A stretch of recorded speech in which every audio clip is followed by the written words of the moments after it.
my goodness.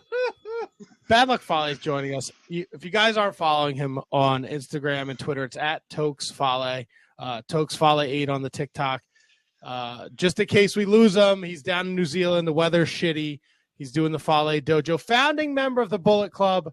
We're like almost 2 weeks removed from the 10th anniversary. When you guys decided to do the Bullet Club, did you think it would have had this longevity? Hell no, we were big fans of NWO, and we were just trying to have fun and pay tribute to it, and then it just morphed into this big thing, and it kept going. And now you have you have the Bullet Club, and then you have the God damn it, your Rogue squad down there in the New Japan, New Zealand promotion. Yeah, we're just expanding worldwide. Trying to, because I've been trying for years to expand New Japan out to Australia and New Zealand, and it's always been hard because as a heel, you can't be seen as doing positive stuff. So I figured out the best way to do it was to expand the Bullet Club into something bigger, without and also building our own thing, which is why I came up with the Rogue Army idea, and build that, try and follow the same formula we did with Bullet Club, and see what happens. What are your thoughts on like past members still using like not tongue in cheek, but like Bullet Club references that are no longer with New Japan? Like you have the original club in WWE with Gallows, AJ Styles, and Anderson, and then while they're in Bullet Club, you have Impact with Chris Bay and Ace Austin, and then in AEW, obviously you have Juice Robinson and Jay White is there now. How do you feel about the Bullet Club kind of reputation being expanded amongst other companies while they're not necessarily in New Japan Pro Wrestling? This is where I differ from a lot of the guys. A lot of the guys get angry and they don't agree with that kind of stuff. But for me, it's the opposite. The more guys who reference it and use it, in turn helps us. It keeps. I think that's part of the reason why it's been around for so long, because everybody goes out and still keep that connection with it and carries it on in different companies. I believe that's why we've been around so long. I'm on your social, your Twitter, and if you're not following Mr. Fale, you definitely should. What kind of psychopath lets you chop them just for shits and giggles? Because you're a very big man, and I would not. I mean, I'm in no position to talk because I let Danny Moff chop me, but fuck that. I want to see the show. I don't want to get my fucking chest caved in before the show.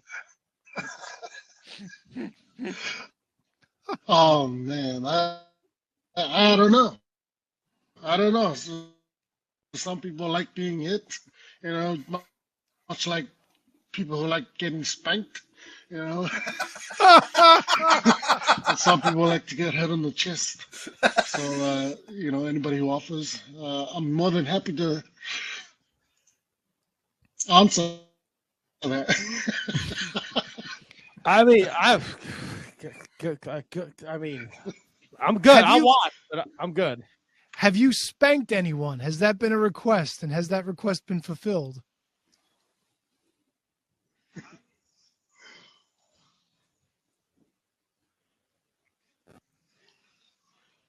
Did you break the feed, Tony? No, I haven't. But thanks for bringing it up. Now I'm gonna see if anybody offers to get me to spank them. But this time, it's gonna be maybe I'll triple the price. Yeah, but you're a big guy. Like, I can't imagine that there's dudes asking you to spank him. So it's probably like these petite little women. You might break somebody in half, dude. You got to be careful. I'm guessing you've never spanked a girl before because they don't like to be hit little.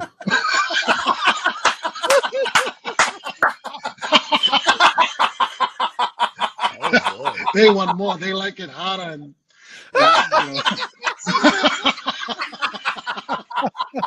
All right.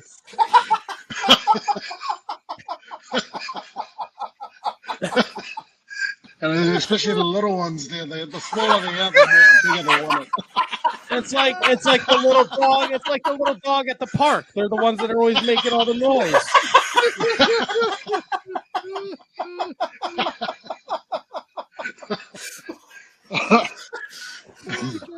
We're talking wrestling, or something else. Come on. We haven't even scratched the surface yet. We're not even. You don't even know what you're in for. Look, I'm sure you get all the normal wrestling questions, so we might as well just hang out and have a good time. Oh yeah. What did it mean for you to be chosen to be the head of the dojo in the New Zealand, Australia area? I wasn't chosen, so everything that I have here and have done in New Japan, I've had to push for on my own, and nothing's been given to me. I had to prove myself. For example, going through the Young Lion system, I was the first foreigner to actually do the Japanese style and go through it 100% and pass it. So I think in doing that, that gave them, the reasons, or gave them, more. What's the word?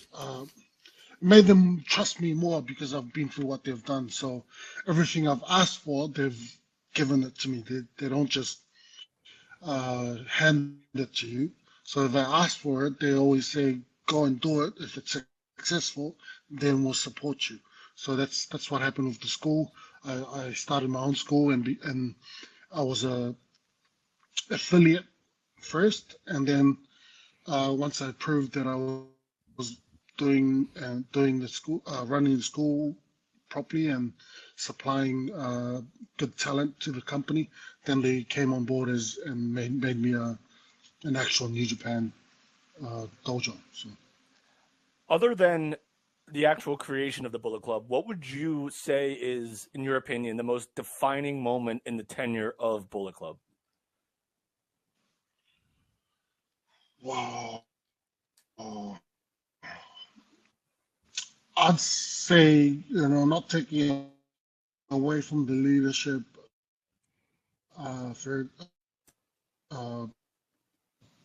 Finn Fale had, but I'd say the most defining moment was when AJ Styles came in and won the IWGP belt, because that night in Fukuoka when he won it, to us as a group, we all thought, here's another, we have to share or be in the shadows of that again. But after that night, the Bullet Club was in the van on the way back to the hotel. We got off. It was a dark car park, and we started walking to the hotel. But this is where the most defining moment was. AJ Styles called us all back, and I don't know if he's told the story or not, or anybody, but he called us all back. We all came around, the Young Bucks. We had Carl Anderson, Tamatonga, and Luke Gallows were the main guys. I'm here to work with you guys, not for you guys to work for me. So he basically made it a team thing, not a one guy leader and then everybody has to follow. And our demeanor and the way we thought about him basically changed that night, because that for the whole next year or a bit before he left, it just became a team thing. So because we became a team, we all pushed each other in every match instead of just putting one.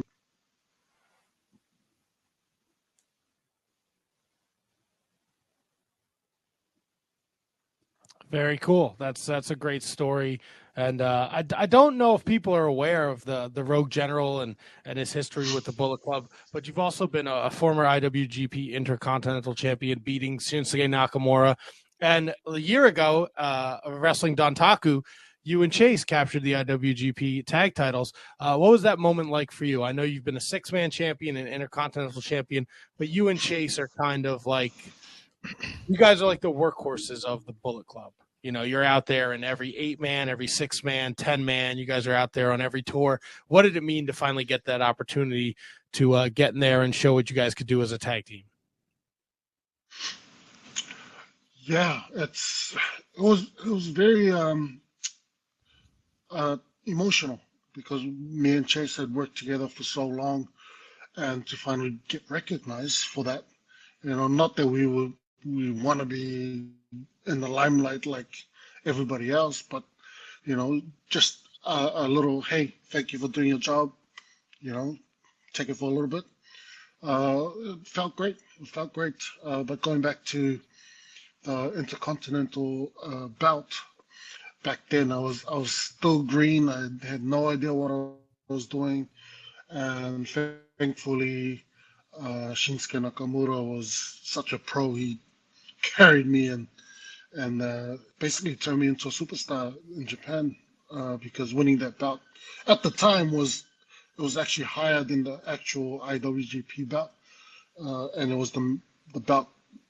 That bout was main evented at the Wrestle Kingdom. So for me to win it off him was huge. It catapulted me to a top guy level in Japan. So a special moment, but at the same time, it kind of took me to that level where I thought I had achieved the highest I could. So after that, it was kind of like, what's next? Which happens to a lot of people who aim high, and once they get there, they get bored and there's nothing else to do. So I fell into that trap where I got there and I thought, what the hell do I do now? Because I've achieved the highest thing I could. And at the same time, it kind of turned me towards doing my school and running promotions and running shows, which was a different challenge on itself. Now, you had mentioned the school. When you had put out a video about when you apply to wrestling school, first day of wrestling school, that had me just rolling laughing. It was absolutely hilarious, because like each one of the things that you had said were moments that you're like, yep, I know the person that does that. I know the person. Was that just an airing of grievances, or are you showing students this, going, this is not right? Like, what was the inspiration of that video? Because it was incredible. What I feel, because I didn't grow up in the indie scene, but so because I went straight into New Japan, tried out, got in, and learned the pro style. But my experiences going to different promotions in the indies just pisses me off, mostly because the respect and a lot of the things the safety and all that kind of stuff is missing. And what really pisses me off is a lot of people don't understand that. They think what they're doing now or what they're doing is normal. That's how it should be or how it is.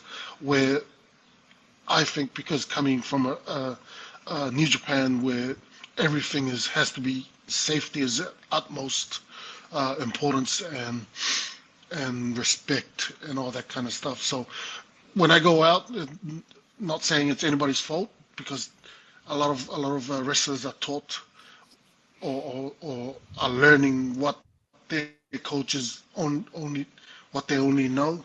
So, and a lot of these coaches have not been to that pro level to actually learn what is needed to be, or what is needed to get to the pro level. So I see all this stuff, and it's just, I like doing comedy as well. So it was a jab at, what really happens, and also just making fun of, just making my friends laugh and stuff. But at the same time, when I put that video out, I was doing a Tamashi tour in Australia, and after putting that video out, 3 days later, I told my friends, I said, that video, it all happened this weekend.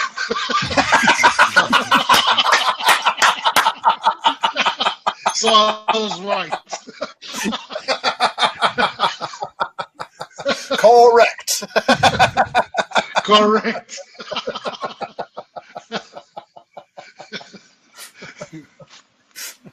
You mentioned the Tamashi tour, and you have the Rogue Army down there. And we had Shepard Alexander on a couple weeks ago, another one, a student from the Fale dojo. He had nothing but great things to say about it. And I think the idea behind us having Shep on and you on is I don't think people are aware of the wrestling scene down in Australia and New Zealand. And I think they're forgetful of some of the top stars now in the wrestling business. Rhea Ripley, Grayson Waller, Jay White. Those are all people from Robbie Eagles. I mean, they talked about it on the first night of Best of the Super Juniors. He's not just working New Japan. Before he goes on this Best of the Super Junior tour, he's working independent dates throughout Australia and New Zealand. How important is it for you to give these guys the platform to perform and hopefully one day be recognized and have the opportunities that you work so hard to get and get that spotlight in New Japan or in Rev Pro or over here in the States? Yeah, it's very important. Going through my own journey, I had to get to Japan to make it to the level I'm at. And it's not easy for everyone down here to get to America, get to England, get to Japan and make a name for themselves. So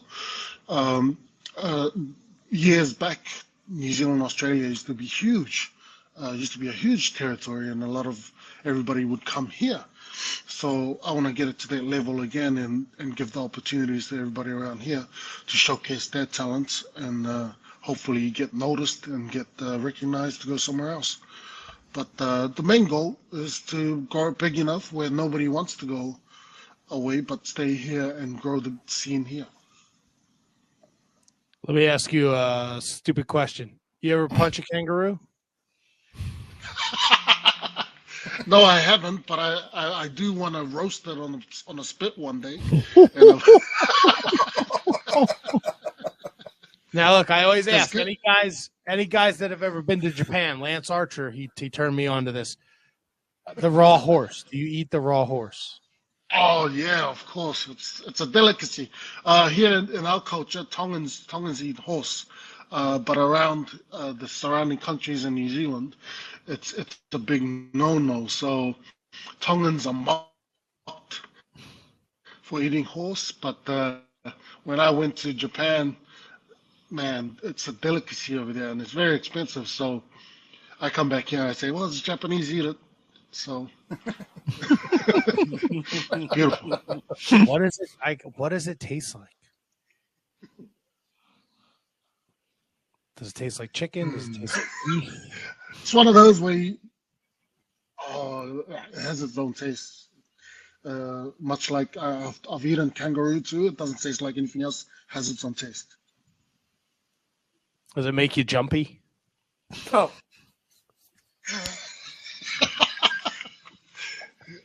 yeah, the horse or the kangaroo.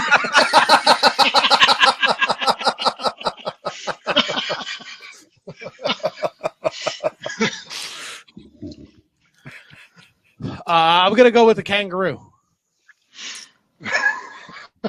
I hope it makes you jump.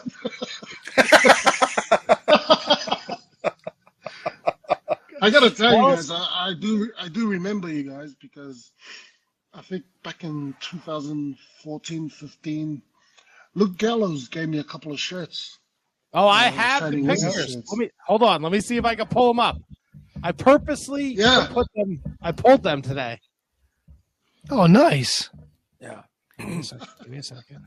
Now we get to watch Matt play with technology. Talk to Fale. Talk to him while I do this, you chud. Jesus Christ. Can I ask him your question? Yeah, go ahead.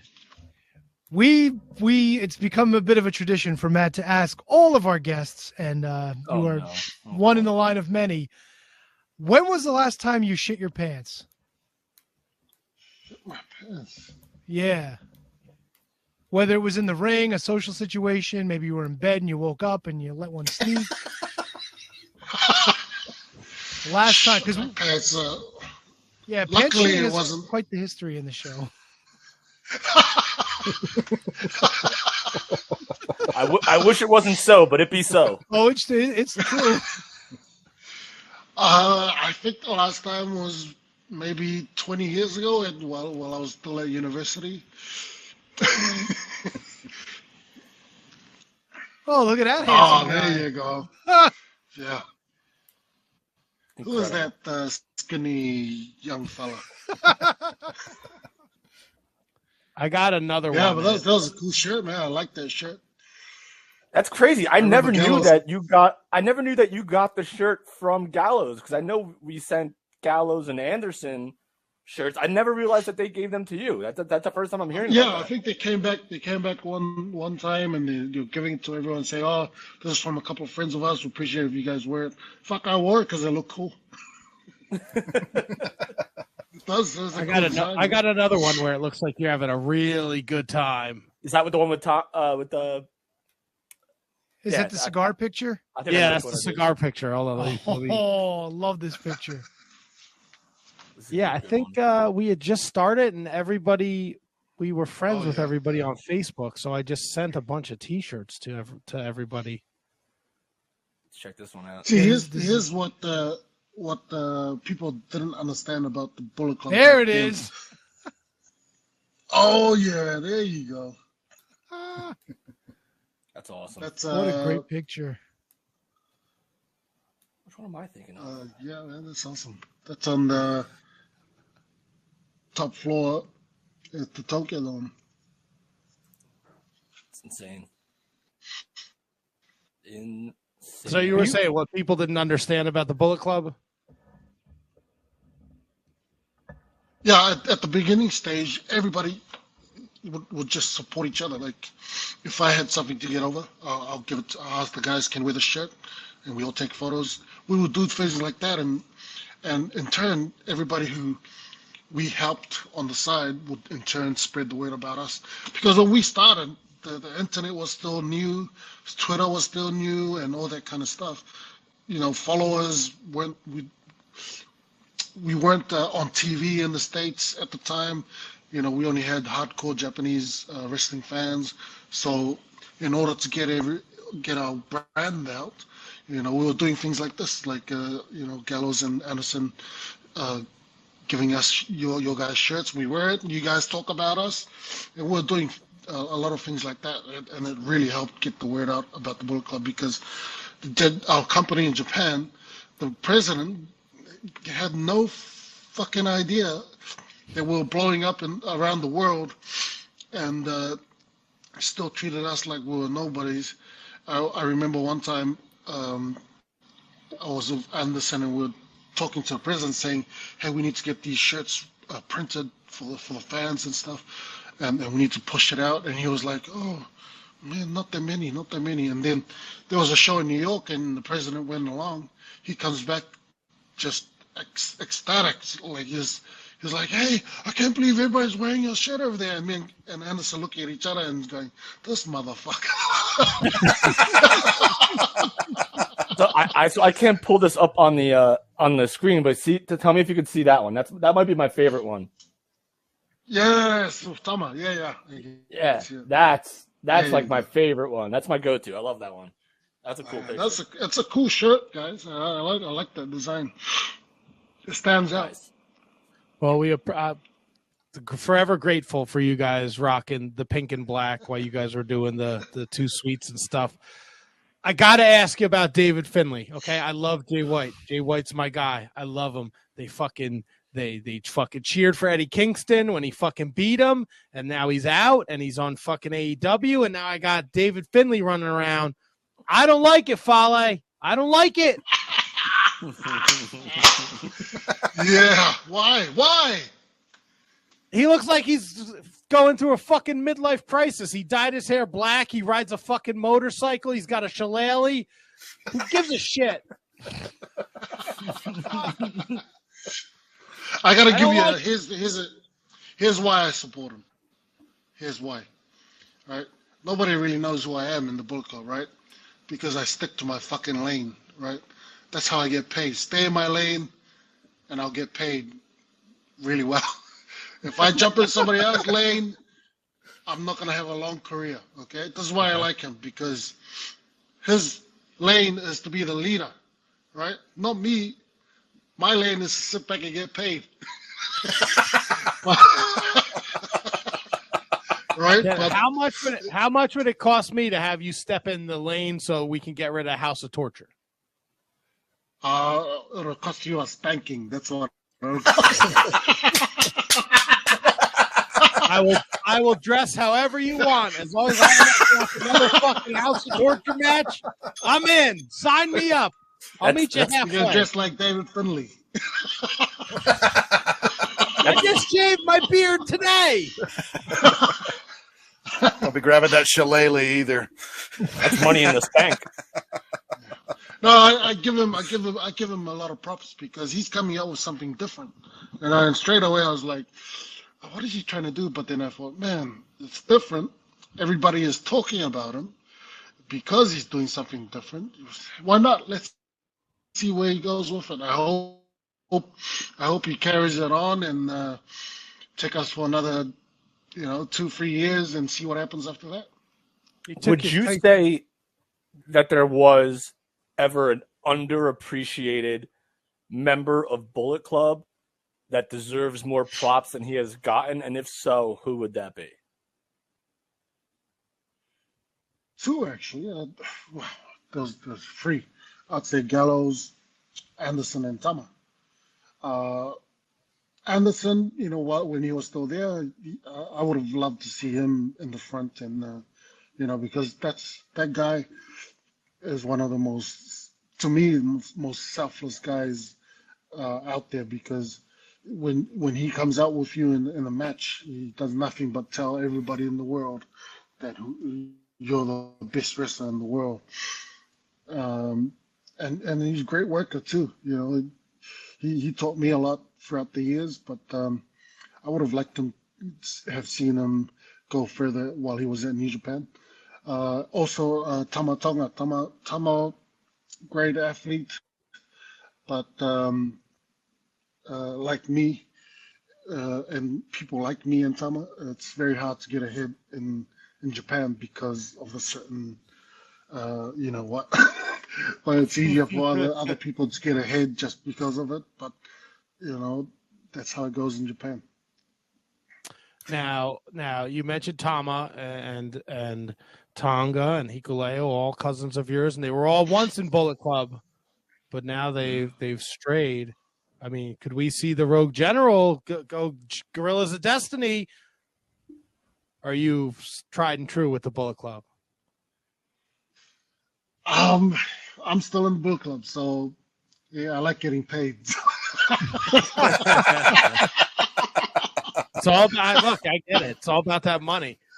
Let me ask you this: Rogue Army. So the Rogue Army, for those not familiar, in New Japan, Tamishi, it's your, I guess you're an extension of the Bullet Club, the Rogue Army. Is that safe to say? Yes. So building it. Sorry, go ahead. Yeah, it's in a sub-faction of the Bullet Club. I think it wouldn't have worked if it wasn't me that's doing it. But it's something I'm trying to build to be strong enough to be able to lift the scene here, and also when it's time, take the scene overseas to Japan and America. Now, tell us a little bit about Jack Bonza and the Natural Classics. These guys I have worked with, especially Bonza, I've worked with for a lot of years now, and I feel like his style is similar to mine, and he has a commanding presence in the scene in Australia. And with the Natural Classics, they've gone through my school, and they have the look, they have the ambition, and I feel like these guys would help me get the scene to where it needs to be.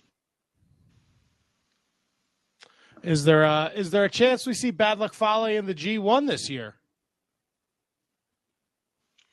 The thing is, Japan decides all of that. So I can say I want to be in it. I want to be in it as much as I want, but it's all up to them. So all I do, I'm just waiting till somebody calls me and say you're in, which I have been in for a long time, but I still, like everybody else who's over there, everybody's waiting for that call. What's the biggest culture shock for you going from New Zealand to Japan? What's like the biggest difference for you where you're like, this is weird? Is it the underwear and the vending machines? They used underwear in the vending. Yeah, that's fucking weird, right? That's weird. I mean, It's not weird for the guy that's buying them. no, you cater to everybody. That's a weird one, no? Yeah, of course. You can't find it anywhere else. Yeah. It's funny, New Zealand is very far away, and a lot of the things we get comes years later. So whatever happens in America or in Japan or wherever, we usually get it way later. So going to Japan the first time, this is funny. All I knew about Japan was some of the things I've seen in the movies. So when I got off the plane in Japan, I was expecting everybody in a kimono with samurai swords and a strap. But to my shock, I came out and I thought, wow, look at these big buildings. It's bigger than New Zealand. Sir, you're a big guy, right? You're a massive guy, and we've heard of the giant snakes over there and the spiders as big as your head that jump around. Is there anything that terrifies you? Are you running away from snakes? Are you stomping them out? What? Because there's things over there that scare the shit out of me, and I haven't even seen them yet. Is there anything that terrifies you? Are you scared of any of that shit over there? So there's a difference. New Zealand is a different country from Australia, so we're a different island. In New Zealand, there's nothing dangerous here. Nothing. Oh, There's not even white-tailed crocodiles. There's no alligators. There's no snakes. New Zealand's probably one of the safest countries in the world. But if you go just down the road to Australia, they have everything that can kill you. Yeah, so they had the snakes and crocodiles and redback spiders that'll kill you straight away. But what scares me, oh man, Us I now. don't know. There's not much they can.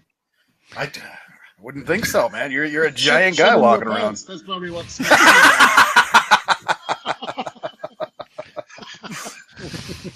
Yeah, wait till my fucking shit-stained underwears are in a vending machine in Tokyo.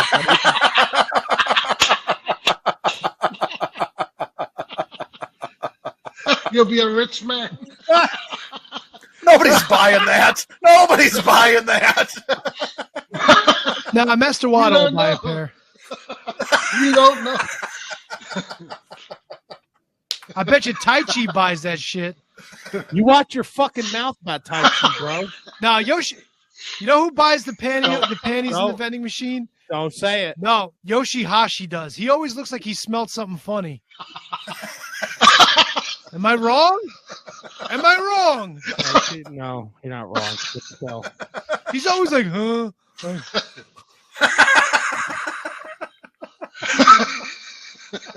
And I love Yoshihashi. He always looks confused. Oh. There's a lot of guys over there who look the same way. Like Oh boy. it's a lot of confusion. Oh,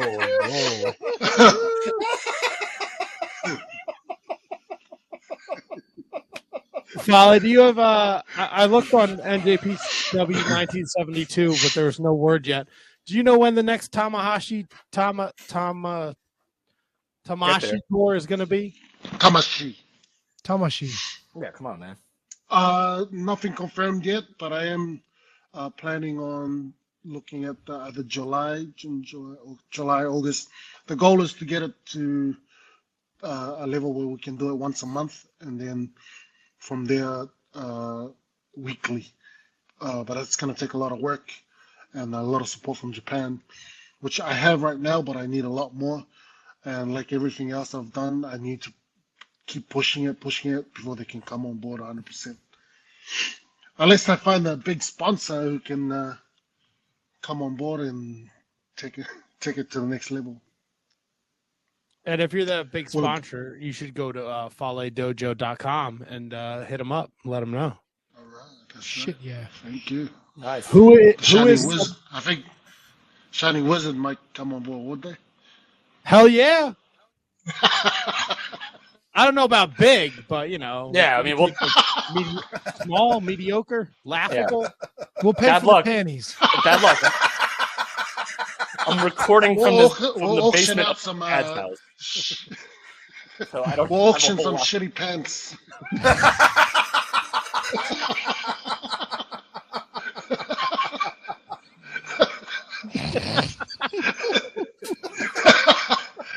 Yeah. Oh, good God. What this is not what you thought we were gonna do, like a real interview. Yeah. This is more We fun. got some in there. We got some legit No, we questions did, in but there. it's oh goddamn, what a fucking good time. Who's somebody from the New Japan dojo, the Fale dojo, excuse me, who we should keep an eye on? Maybe we might want to follow. Right now, I'd say he's in Japan right now, and Oscar Loib. Oscar Loibe. Oscar came to the New Zealand dojo back in 2019, and he spent a whole year. He originally came for 3 months, and he ran out of money, and he was about to leave, but I saw something special about him, and convinced him to stay. So he stayed and carried on training. He worked 2 jobs to be able to afford to stay here. So a year later, we did a show. No, a year later, the bosses came down, assessed him, and they liked him, and they said bring him to Japan. So he's going to be a major star in the future, and keep an eye on him. He's got the height, he's got the looks, he's got the size. Take him all the way. Yeah, this next him and Oleg Bolton are going to be big in Japan. Definitely. Yes, I believe so. Well, Fale, this has been an absolute pleasure. I know it's early in the morning for you. We appreciate the time. If you are out there and you're not following Bad Luck Fale, do so at Tokes Fale on the Twitter and Instagram. FaleDojo.com is the website for any information. If there's anyone out there in the Australian, New Zealand area that wants to go to the dojo, check it out, man. You can learn from one of the best. He knows what he's doing. There's a reason why he's been around for as long as he's been around. He stays in his lane, he makes his money, and he spanks that ass, baby. Thank you, guys. I appreciate it. Thanks for joining us. It was an absolute pleasure, man. We'd love to get you back anytime. Oh, for sure. Thank you very much. Awesome. Take care, guys. Take care, Have a good Fale. night. It's good night. Good. Have a great day, Mr. Fale. Yes. Have a great day. You have a good night. Beautiful. Bad Luck Fale. There he is.